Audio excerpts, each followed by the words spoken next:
스타트업 하는 회사들은 대부분 다 앱을 만들잖아요. 네. 앱이라는 개념이 사라지고 에이전트가 모든 걸 관리하게 될 거야. 그게 무슨 얘기냐면 우리는 지금 OS라는 걸 써서 앱을 깔고 설치를 하고 거기를 들어가서 서비스를 쓰잖아요. 네. 근데 이제는 OS가 에이전트로 바뀌고 나는 에이전트한테 나 여행 가고 싶어 하면 예를 들면 마이리얼 트립 야놀자로 얘가 뒤에서 연결시켜줘서 나 야놀자랑 마이리얼 트립하고 제휴 맺어져 있는데 혹은 내가 거기에서 찾아줄 수 있는데 너 어디 갈 거야? 뭐 내가 태국 갈 거야? 이러면 얘가 알아서 마이리얼 트립하고 야놀자에서 정보를 찾아서 에이전트가 그냥 띄워주면 되는 거예요. 그러면 앱이 필요 있어요? 없어지겠죠. 인사할 시간도 많습니다. 여러분의 시간을 낭비해드릴 느리지만 쿨한 과학 랩미트입니다. 반갑습니다, 교수님들. 반갑습니다. 맥락 정보라는 게 난 지금 뛰고 있어요 이렇게만 쓰는 경우는 없고 저 지금 청계산에 와서 산을 오르고 있어요 이렇게 위치 정보나 이런 걸 같이 공유하잖아요. 네. 그러니까 그런 정보값을 얼마나 믹스해서 공유했을 때 사람들이 댓글을 더 많이 잘 달아줄까 이런 것들을 보니까 두 개의 맥락을 같이 묶어서 글을 남기면 댓글을 제일 많이 남겨주더라. 이런 이제 효과 같은 것들을 검증을 한 거죠. 여러분들이 이제 예를 들어서 어디인가에 글을 남길 때 이제 앞으로 핵심적인 두 가지의 맥락 정보를 공유해야지 이렇게 해서 공유를 남기시면 세 가지나 네 가지 뭐 한 가지만 남겼을 때보다 댓글을 더 많이 받을 확률이 높다. 이런 것들을 이제 인식할 수 있는 거예요. 여기 보시면은 여기 댓글이 있어요. 지나가던 니까입니다. 지나가던 철학가입니다. 예, 맞아요. 지나가던 자동차 정비사입니다. 지나가던 교사입니다. 뭐 지나가던 VJ 특강대 맞아요. 이러면서 계속 달려요. 이런 효과들이 다 영향을 받아서 저런 행위들을 하고 있는 거예요. 이런 걸 또 공유할 때 사람들이 보면은 그 빨간색 네모 박스 쳐져 있는 시뮬레이션 띠오리라는 게 하나의 이론인데요. 사람들이 상상을 통해서 다른 사람들이 남긴 정보를 추론한다는 거예요. 그게 무슨 얘기냐면요. 우리가 왜 한 다리만 건너도 말이 달라져 뭐 이런 얘기 하잖아요. 네. 왜 그러냐면 사람들은 본능적으로 자기 식대로 이해하려는 경향이 있어요. 그래서 어떤 인스타그램에 사진을 올리든 어떤 글을 남기든 그게 내 의도와는 관계없이 상대방이 이걸 어떻게 상상하느냐가 중요한 거예요. 그 상상을 어떤 식으로 하게끔 만들어주느냐를 맥락 정보로 제어할 수 있는 거죠. 예를 들면 내가 내 감정을 남기거나 내가 위치 정보를 남기거나 이런 정보를 어떤 정보를 남기느냐에 따라서 사람들이 상상하는 상상의 정도가 달라요. 그래서 상상을 많이 하게끔 만들면 더 풍부하게 사람들이 댓글을 주고받게끔 할 수 있는 거죠. 그래서 감정이라는 건 되게 사실 사람 간에 또 이해하기가 굉장히 미묘하고 어렵기 때문에 감정 정보를 맥락을 남겨주면 사람들이 그걸 상상을 더 많이 해서 댓글을 더 많이 달아요. 그러니까 자기 감정을 노출시키는 게 사실 소셜미디어에서는 자기 댓글을 받는데 굉장히 유용합니다. 만약에 드라이하게 팩트만 전달하거나 난 지금 어디에 있다 이런 것만 전달하면 상대적으로 댓글을 덜 받을 거예요. 이걸 가지고 제가 연구한 것들 중에 2.5 영역에서 주로 많이 얘기되는 거 구글 글래스인데요. 제가 국내에 몇 개 없는 구글 글래스를 가져왔거든요. 보셨어요? 저 못 봤어요. 실물은 처음 보는데. 이게 이제 2011년도, 12년도 때 구글의 빅테크 기업 창업주가 이제 이 구글 글래스 프로젝트를 시작했고 그때 저도 연구자로서 받아서 리서치를 이걸 가지고 같이 했었어요. 이 구글 글래스가 이런 디바이스들. 이야 이거 예, 전투력을 측정합니다. 실패한 기기이긴 하죠. 신기하네요. 이 앞에 프리즘에 이제 디스플레이 달려있어서 하는데 이제 제가 이걸 갖고 온 이유는 디바이스들이 우리 요즘 메타버스나 여러 가지 형태로 이제 디자인이 되잖아요. 그런 디바이스들에서 소셜미디어를 또 쓸 수도 있겠죠. 그런 것들에 대한 연구는 어떻게 보면 조금 더 복잡하기 때문에 이제 2.5 버전이 이제 조금 더 업그레이드가 된 거죠. 구글 글래스를 쓰고 제가 실제 영상을 찍어보면 이런 형태의 느낌을 얻을 수가 있어요. 이게 이제 1인칭 시점. 제가 보는 대로 찍기 때문에 사실 저희가 스마트폰으로도 비디오 찍을 수 있잖아요. 네. 근데 이런 느낌은 안 살아요. 왜냐하면 내가 손이 자유로워야 저런 영상을 찍을 수가 있을 거예요. 그렇죠, 맞아요, 그렇죠. 맞아요. 그래서 뭐 대부분 대체적으로 고프로 같은 거 가슴팍에 붙여서 찍고 이런 것도 그렇죠. 하는데 구글 글래스가 처음에 보여준 맥락 중에 사람들이 가장 좋아하는 기능 중에 하나가 이런 거였어요. 1인칭 시점으로 내가 보는 경험을 그대로 비디오로 테이킹해서 내 경험을 생동감 있게 그렇게 전달할 수 있구나라는 걸 알게 된 거죠. 그래서 제가 이제 이걸 보고 제 연구 중에 또 이런 연구가 있습니다. 오토매틱 비디오 에디팅이라고 편집이 항상 1위예요. 제가 고안했던 거는 이게 이 구글 글래스를 기반으로 시스템 연구를 했는데 자동으로 비디오로 에디팅 해주는 건데 그냥 에디팅 해주는 건 의미가 없고 제가 보는 관점은 HCI니까 공유하는 사람은 자동으로 에디팅되면 쉬울 거잖아요. 보는 사람 입장에서는 에디팅된 걸 봤었을 때 어떻게 에디팅해서 제공해야지 사람들이 더 임팩트 있게 느낄까. 그래서 안델과학도 사실 편집을 하면 조금 더 생동감 있게 영상을 그렇죠. 편집해서 나가잖아요. 네. 그런 연구를 한 거예요. 저희 연구팀에서 했던 실험은 비디오 길이에 따라서 얼마나 컷을 나눌까, 씬을 어떻게 나누는 게 좋을까를 이제 고민을 했었어요. 같은 길이를 제공하더라도 6가지 장면이 있을 수 있고 3가지 장면이 있을 수 있겠죠. 이제 여러 가지 세트로 컨디션을 만들어서 실험을 한 거예요. 비디오 길이가 길면 길수록 씬도 좀 더 조각을 잘게 쪼개서 제공해야 사람들이 생동감 있게 느껴지더라. 같은 스토리텔링인데도 씬을 더 많이 나눠야 생동감 있게 느끼더라. 반면에 그때 쇼츠라는 용어가 없었어요. 맞아, 그렇죠. 그리고 쇼폼 컨텐츠 이런 것도 없었을 네네네. 때였어요. 근데 이때 제가 이 연구를 했었을 때 이 연구의 결론은 뭐였냐면, 짧게 영상을 만들면 씬을 너무 많이 나누지 마라. 복잡하고 스토리텔링이 잘 전달이 안 된다. 일단 통으로 한 3분짜리 올리면 자동으로 1분짜리로 만들면서 컷을 나눴을 때, 만약에 이 개념을 도입한다 그러면 1분일 때는 최적화된 씬의 장수가 몇 장이고 이걸 추천해서 인공지능으로 제공해 줄 수 있겠죠. 이제 그런 메커니즘을 연구를 한 거예요. 그리고 이제 두 번째 실험이 복잡한 실험인데, 비디오 길이에 따라서 컷을 얼마나 해야 될까, 이게 제 논문이기도 했는데, 실험을 어떤 식으로 했냐면 인칭을 나누는 걸 추가했어요. 그때 연구팀에서 아이디어 낸 게, 야, 너도 나도 구글 글래스를 쓰면 서로가 서로를 찍어줄 거 아니냐. 교차 편집, 경험을 만약에 편집한다 그랬을 때 인칭이 바뀌는 거잖아요. 그렇죠. 사실은 그 인칭이 바뀌는 것들을 개념을 도입했었을 때랑 그렇지 않았을 때 이 시점의 차이를 어떤 식으로 제어해야지 비디오가 더 생동감 있게 전달이 될까, 이런 연구를 한 거예요. 이걸 또 이제 아웃포커싱의 개념을 또 나눴어요. POV라 그러는데, 우리가 보통 아웃포커싱이라 그러면 한 사람 혹은 어떤 물체를 부각하고 나머지를 흐리게 만들어서 부각되게 보이잖아요. 그래서 셀카 찍을 때 그런 걸 많이 쓰잖아요. 반면에 우리가 뭐 드라마에서 전체적인 풍경이나 장면 전환 같은 걸 할 때 풍경 전체를 조망할 때는 그렇게 흐리게 만드는 걸 하지 않고 그냥 전체를 잘 찍어줘요. 그런 장면의 효과들을 또 이제 1인칭, 3인칭 시점하고 섞어서 이제 영상을 제공해 준 거죠. 구글 글래스에다가 이 시스템을 집어넣어서 그런 것들을, 이 시스템을 개발을 한 거죠. 그래서 어떤 인칭으로 전환을 하고 어떤 형태로 최적화시키는 형태의 장면들을, 씬을 나누어 버리면 비디오를 받는 사람 입장에서 더 생동감 있게 느낄까, 이런 것들을 연구를 한 거고요. 아웃포커싱 되는 것과 아닌 것들도 적절하게 잘 섞어주고, 제가 적절하다고 표현하는 이유가 사실 이게 수치가 엔지니어링적인 수치가 있는데 그건 이제 너무 복잡해서 쉽게 얘기하면 이제 적절하게 섞어주고, 비전도 싱글 비전으로만 하는 것보다 믹스 비전으로, 그러니까 1인칭, 3인칭, 인칭을 섞어서 비전을 섞어주면 영상이 더 생동감 있게 전달된다. 그래서 이걸 AI로 구현하면 그런 형태의 비디오 커팅, 오토메이티브 커팅 기술이 상용화될 수 있겠다. 이게 제가 2.5 이렇게 부른 이유가, 이게 이제 연구된 게 지금 이제 기술적으로 구현이 다 가능한 단계로 온 거예요. 그래서 이제 버전으로 나눠보면 1.0, 2.0이 보통 이렇게 나눠져요. 퍼스널 컴퓨터에 관련된 HCI 연구는 1.0으로 부르고요. 그걸 이제 다른 사람들하고 같이 쓴다, 정보기기 형태로 같이 써서 소셜미디어나 이런 쪽으로 가면 2.0으로 부르고, 다음 단계가 이제 3.0인데 이제 인공지능하고 상호작용하는 방식에서 그럼 어떻게 바뀌어지느냐, 이걸 이제 얘기를 할 건데, 일본에서 열린 이제 HCI 저희 아시아 대표에서 제가 가서 학회에서 발표했었을 때 얘기했던 게 뭐냐면, 이 상호작용이라는 걸 뭐라고 정해야 하느냐, 사람들 간에 어떤 목적이 있어서 이 디바이스를 쓸 거고 인공지능 기술하고 상호작용을 하게 되는 거니까 그 메시지를 교환하는 방식이나 형태가 굉장히 중요하고, 그걸 행동, 인터랙션 방식으로 구현하는 게 되게 중요하다, 이 얘기를 했어요. 챗GPT 나오고 나서 가장 잘 모르는데 조용하게 붐업됐던 게 이게 오른쪽에 영상이거든요. GPT를 지금 어떻게 쓰시냐면, 챗GPT 들어가서 거기서 내가 뭐 이렇게 해줘 하면 엔터 치면 이렇게 나오잖아요. 근데 예를 들면 저희가 여자친구 화가 났어요. 여자친구한테 이제 뭔가 이제 사과를 해야 돼. 사과를 잘하기 위해서 GPT한테 물어봐. 그럼 GPT한테 물어보면 답변을 해주면 그걸 또 카피해가지고 붙여서 메신저에 가서 또 해야 되잖아요.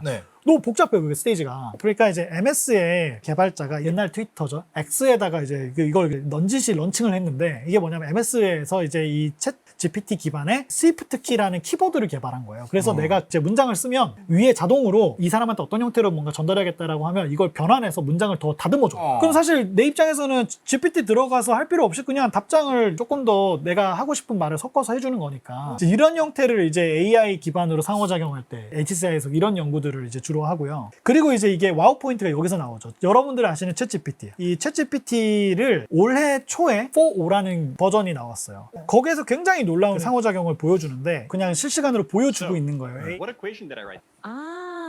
I see it now. You wrote down 3x plus 1 equals 4. 이게 그냥 데모가 아니라 실제 실시간으로 그냥 이렇게 인터랙션이 가능한 형태로 구현을 한 거예요. 그래서 이런 형태의 인터랙션을 이제 할 수 있게 되니까 HCI 분야에서 AI를 어떻게 다뤄야 되느냐에 대한 고민을 이제 더 많이 해야 된다는 거예요. 사실 HCI에서 다루던 논리지를 많이 못 다뤘던 게, 이 영상을 보시면 이게 이제 무한도전에 나왔던 내용인데, 내비게이션에 뭐 어디 가자 하면 인간이 할 수 있는 상호작용은 네 아니면 아니오인데, 그 네 아니면 아니오를 만약에 인공지능 기술자들이 그냥 기술로만 풀면 정확하게 네 아니면 아니오로 명령이 안 되면 다시 말씀해 주시겠습니까? 이런 맞아요. 상호작용을 해요. 네. HCI 연구자들이 개입이 되면서 어떤 형태가 되냐면 네 아니면 아니오니까 사실 이 사람이 조금 두루뭉술하게 해도 인식을 할 수 있게끔 개발하는 방식을 바꾼 거예요. 사람이라는 게 어차피 명확하게 하지 않을 수도 있고 네라고 하지 않고 예라고 할 수도 있고 여러 가지 방식으로 할 수 있으니까 저렇게 해도 알아들을 수 있게 고안을 해야 된다. 그걸 이제 고민해서 연구해서 그런 부분들을 이제 집어넣는 역할이 HCI 연구자들이 하는 역할인 거죠. 네. 그래서 AI와 상호작용이 그런 식으로 가고 챗GPT가 1세대로 가면 MIT에서 만든 엘리자라는 원래 챗봇이 있었어요. 감정적인 어떤 교류를 할 수 있는 챗봇이었고 이게 룰 베이스드 챗봇이라 그래서 소위 말해서 이미 정해진 어떤 답과 형태가 있고 그걸 이제 사람들은 모르고 상호작용하면 거기에 맞는 답을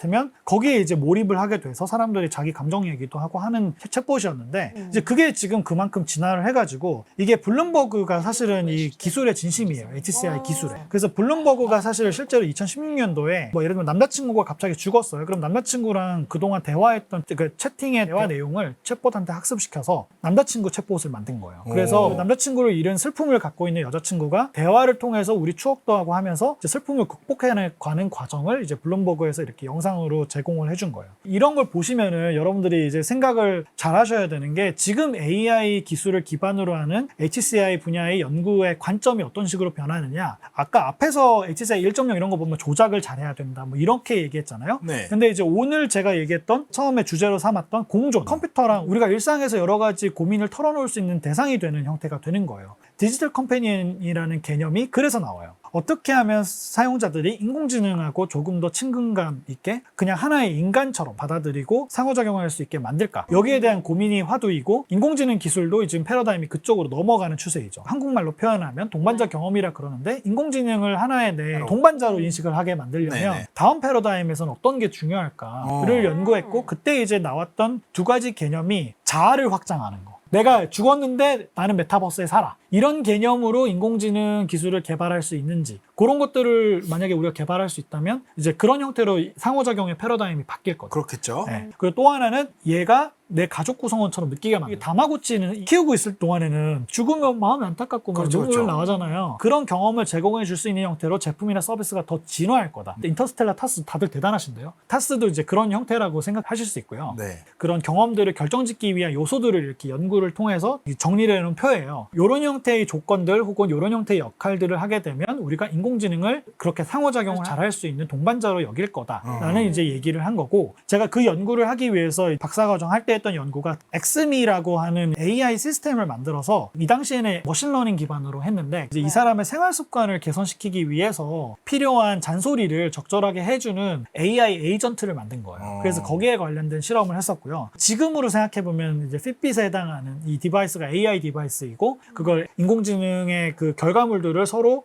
인풋 공유하고 아웃풋을 할 수 있는 그렇죠. API를 만들고 거기에 피드백을 줄 수 있는 형태의 룰을 붙이고 에이전트를 만들어서 이제 저희가 실험을 한 거죠. 이런 결과를 놓고 보면은 인공지능하고 공존할 수 있는 HCI의 분야에서의 이 패러다임이 차세대 HCI는 이런 형태로 갈 거다. 3.0이다. 앞으로는 모든 게 에이전트화가 될 거고 저는 이제 스타트업 투자를 하는 사람이기도 해서 스타트업 하는 회사들은 대부분 다 앱을 만들잖아요. 네. 앱이라는 개념이 사라지고 에이전트가 모든 걸 관리하게 될 거야. 그게 무슨 얘기냐면 우리는 지금 OS라는 걸 써서 앱을 깔고 설치를 하고 거기를 들어가서 서비스를 쓰잖아요. 네. 근데 이제는 OS가 에이전트로 바뀌고 나는 에이전트한테 나 여행 가고 싶어 하면 예를 들면 마이리얼 트립 야놀자로 얘가 뒤에서 연결시켜줘서 나 야놀자랑 마이리얼 트립하고 제휴 맺어져 있는데 혹은 내가 거기에서 찾아줄 수 있는데 너 어디 갈 거야? 뭐 내가 태국 갈 거야? 이러면 얘가 알아서 마이리얼 트립하고 야놀자에서 정보를 찾아서 에이전트가 그냥 띄워주면 되는 거예요. 그러면 앱이 필요 있어요? 없어지겠죠. 그러면 이제 그 서비스들을 제공하던 회사들은 더 이상 앱을 개발할 이유가 사라지고 뒤에서 서비스를 제공해주는 업체로 남게 될 수도 있는 거예요. 그래서 이게 패러다임이 굉장히 많이 바뀔 거고 우리가 사실 일자리 줄어든다 이런 얘기 하잖아요. 이게 IT 회사 자체가 그렇게 많이 필요하지 않을 수도 있어요. 그렇기 때문에 IT 회사들이 그걸 이제 사활을 걸고 이제 연구를 하기 시작했고 이제 에이전트에 대한 개념이 전달자, 대상자, 조력자 이렇게 나와 있었는데 예시로 그냥 몇 가지 짧게 설명하고 넘어가면 조력자는 이 개가 싱가포르 시내를 돌아다니면서 사회적 거리두기를 하라고 사람들한테 이렇게 얘기를 해주는 거예요. 근데 이게 사회적 논란도 있었어요. 그 사람들이 감시하는 것 같다 이런 얘기도 있었는데 어쨌든 여기에서의 핵심 개념은 뭐냐면 사람들이 일일이 나서서 또 이걸 사회적 거리 유지하세요 이런 걸 얘기할 수 없으니까 얘가 대신 조력을 해주는 역할을 한 거죠.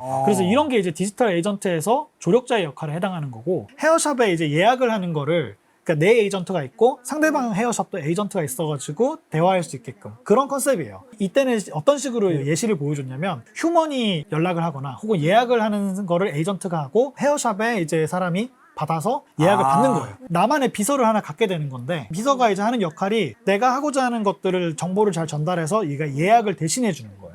그런 이제 전달자 역할을 할 수 있는 에이전트도 할 수 있고요. 이게 이제 휴먼스라는 드라마이고 이 로봇이 일상화가 되면서 사람들 사회에서 벌어진 여러 가지 이야기를 다루고요. 여기에 주인공이 이 로봇이 나중에 자아를 얘가 갖게 돼가지고 자기 혼란에 빠집니다. 나는 왜 이 집에서 이 사람들을 도와주고 있지? 정말 재밌어요. 네. HCI 연구자들은 꼭 보셔야 되고 아닌 분들도 보시면 너무 재밌어요. 이 내용들을 보면 앞으로 AI 에이전트가 이런 방향으로 가면 우리가 공존을 어떻게 해야 되는구나 이런 고민에 대한 연구들을 필요로 하게 돼요. 이미 예를 들면 헬스케어 분야 같은 경우에는 이런 연구들이 많이 있어요. 어떻게 하면 의료 환경에서 의료진들이 다 커버할 수 없으니까 그걸 대신해 줄 수 있는 에이전트를 만들까. 요거는 이제 6가지 예시를 네이처지에서 들어놓은 거고 요것들 중에 제가 특히 주목하고 있는 건 버추얼 널스라고 하는 개념인데 가상의 간호사거든요. 가상의 휴먼이 있고 지목하겠다 그러면 제가 이제 내가 입원하는 동안 버추얼 간호사로서 나한테 도움을 주는 거죠. 이게 투자도 많이 받고 엔비디아가 지금 이거 얘네 회사를 엄청 밀어주고 있어요. 앞으로 에이전트 이렇게 가겠구나. 그러면 공존을 하기 위해서 뭐가 필요할까? 휴먼의 동반자로서 GPT를 가지고 리포트 기관에서 내놓은 자료인데 이게 휴먼의 동반자가 되려면 이걸 받아들여야 된다는 거예요. 랩미팅 MIT 미디어랩 박사 과정 하시는 분이 나오셔서 했던 거에서도 얘기가 나왔었는데 그때 궤도님이 그 말씀 하시더라고요. 맞아요. 언캐니밸리, 불쾌한 골짜기. 그래서 로봇인데 너무 사람스러워서 너무 불쾌해 막 이런 얘기 하셨거든요. 맞아요. 인공지능도 어차피 컴퓨터 아니에요 라고 했잖아요. 그렇지만 우리가 이걸 HCI 분야에서 연구를 하게 되면 굉장히 자연스럽게 받아들일 수 있게 모양을 만들 수가 있겠죠. 그러면 이걸 수용을 한다는 게 이제 얘가 뭐 조언을 할 수도 있고 우리한테 정보를 줄 수도 있잖아요. 네. 그럼 사람이 내가 그걸 받아들일 거냐 말 거냐는 결국 내가 결정하잖아요. 그 수용성이 굉장히 중요하다는 거예요. 구글 검색이랑 챗GPT에서 나온 같은 질문에 대한 결과를 가지고 어떤 것들을 더 수용하겠냐라고 했었을 때 간단한 것들은 이미 GPT가 넘어섰어요. 구글 검색을.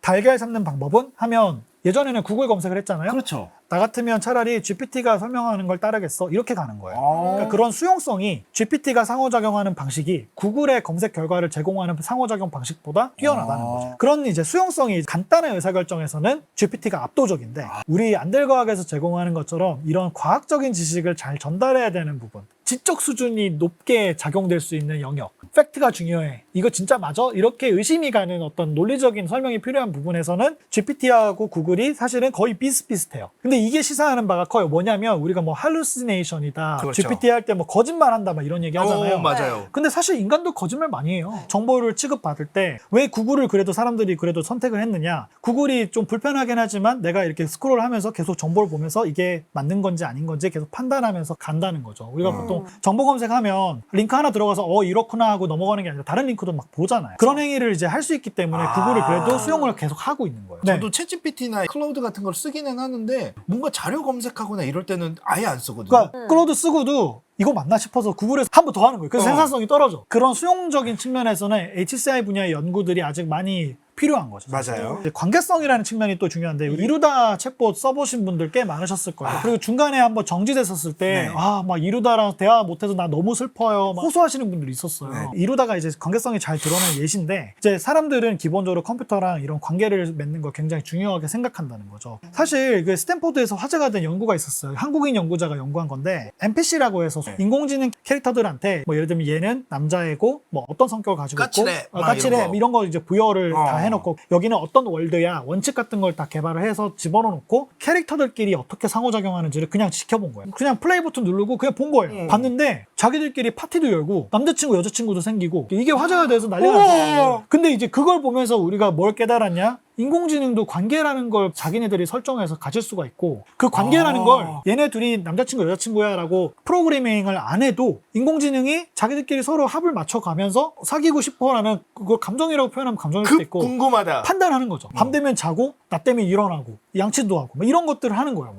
인공지능이라는 것도 우리가 인간과 상호작용할 때 관계성이라는 것도 굉장히 중요하겠구나. 이런 게 이제 얘기가 있고 사실 이거를 웨스트월드라는 드라마가 있었어요. 여기 지금 나와 있는 휴먼들은 사실 버추얼 휴먼들이고 사람이 실제 그 버추얼 월드에 들어가서 버추얼 휴먼들하고 상호작용하면서 벌어지는 얘기인데 그래서 이제 이런 관계성이 굉장히 중요하다. 사실 또 하나 중요한 게 실제성이라는 건데 이게 실제성이라는 표현이 좀 어려울 수 있는데 실제 있는 것 같은 느낌이에요. 실제로는 그렇지 존재하지 않는데 이걸 존재한다고 느껴지는 거죠. 그런 경험을 제공하는 게 되게 중요하고 MS에서 이제 연구한 것들 중에 야 아바타를 캐릭터로 제공하는 게 좋으냐 아니면 실물하고 비슷한 형태로 아바타를 구현하는 게 좋으냐라는 얘기가 있었어요. 근데 원래 아바타는 뭐 익명성을 보장한다거나 제2의 자아 이런 거를 이제 하는 건데 역설적이게도 연구를 해보니까 사람들이 이제 이 버추얼 아바타라 하더라도 나랑 비슷하게 생긴 아바타한테 내가 더 몰입감을 느끼고 내가 더 상호작용하고 싶어하고 인공지능으로서 더 친근하게 받아들여지고 이런 이제 연구들이 있고 그게 이제 실제성이 굉장히 중요하구나라는 걸 발견한 예시고 이제 디즈니 리서치할 때 HCI 연구를 많이 하는데 스토리텔링을 기본적인 세팅만 해놓고 아까 NPC 구현하는 것처럼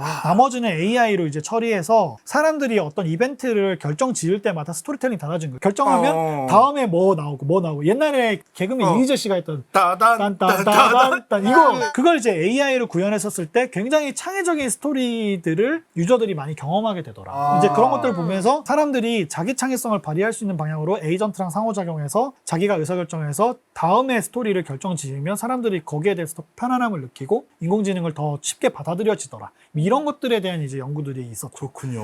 GPT가 버전이 여러 가지가 있잖아요. 그렇죠, 그렇죠. 3.5도 있고 4도 있고 근데 4에서 보시면 리즈닝, 추론하는 거랑 컨사이스니스라서 간결성인데 그러니까 말을 어떻게 해줄 거냐 추론을 조금 더 깊게 해줄 거냐 그 다음에 말을 간결하게 그냥 이해할 거냐 아니면 조금 뭐 블라블라블라 길게 막 투머치 토크처럼 할 거냐 이런 것들이 AI이긴 하지만 내가 통제를 못하면 AI를 받아들이기가 굉장히 어려워져. 그래서 이걸 내가 어떻게 통제할 거냐 예를 들면 AI가 만약에 나한테 해코지라면 어떡하죠 얘기 나올 때 사람들이 많이 대놓는 대답이 그냥 플러그 뽑으면 되지 뭐 그렇게 얘기하거든요. 그런 이제 통제성이 지능적인 측면에서 통제라는 게 굉장히 중요하다고 그게 이제 대표적인 예시가 아까 타스 얘기가 나왔는데 이 타스도 사실 보면은 이 타스를 나중에 이제 인터스텔라의 끝부분에 이 주인공이 타스가 이제 망가졌다가 이걸 수리하는 과정에서 세팅을 해요. 퍼센트를 저렇게 하거든요. 이제 저런 게 사실은 인공지능을 어떻게 유저가 제어할 수 있느냐 그 제어할 수 있는 권한을 주는 게 굉장히 중요하다는 거죠. 지금도 이제 저렇게 농담을 많이 하니까 낮춰라 농담이 너무 심한 거 한다 이렇게 낮춘단 말이죠. 이제 저런 조작성 같은 것들을 잘 부여해 줘야지 이제 인공지능을 공존하는 대상으로 받아들이고 상호작용할 수 있을 거라는 거죠. 그래서 이제 그런 것들에 대한 연구들이 많이 있고요. HCI의 C는 사실 컴퓨터인데 AI도 결국 컴퓨터를 기반으로 인공지능이라는 걸 구현하거든요. 그동안은 컴퓨터라는 게 PC 기반이 있고 모바일이 있고 이 정도 수준이었는데 AI 형태로 바뀌면 상호작용할 수 있는 방식이나 형태, 앱이 사라진다거나 이런 형태로 굉장히 드라마틱하게 바뀔 거기 때문에 이 C가 사실은 AI다. 그래서 우리는 사실 앞으로 인공지능하고 상호작용하는 것에 대한 연구가 굉장히 많이 필요하고 앞으로 그런 것들이 디지털 컴패니언이라는 경험으로 설명이 될 거기 때문에 여러분들이 거기에 대한 관심을 많이 가지시면 엔비디아 같은 AI 반도체 회사뿐만 아니라 버추얼 널스를 제공하는 스타트업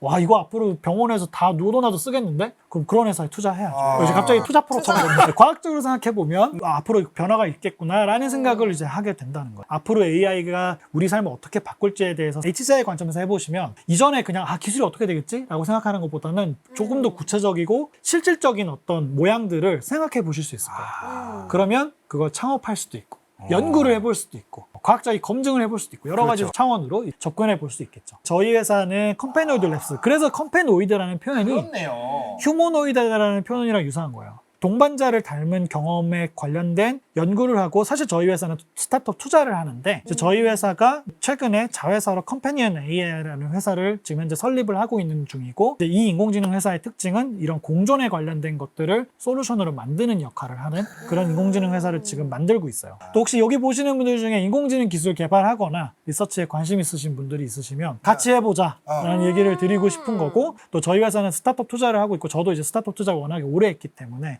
또 이제 이런 쪽으로 기술을 개발하고 있거나 패러다임 같은 것에 이제 뛰어들고 싶은 분들이 있다. 편하게 연락 주시면 연구가 됐건 투자가 됐건 도움을 드릴 수 있을 것 같아요. 그래서 그런 얘기들을 많이 해볼 수 있는 자리를 만들었으면 좋겠고 안될과학에서 이런 이제 기회를 주셔서 너무나 감사드립니다.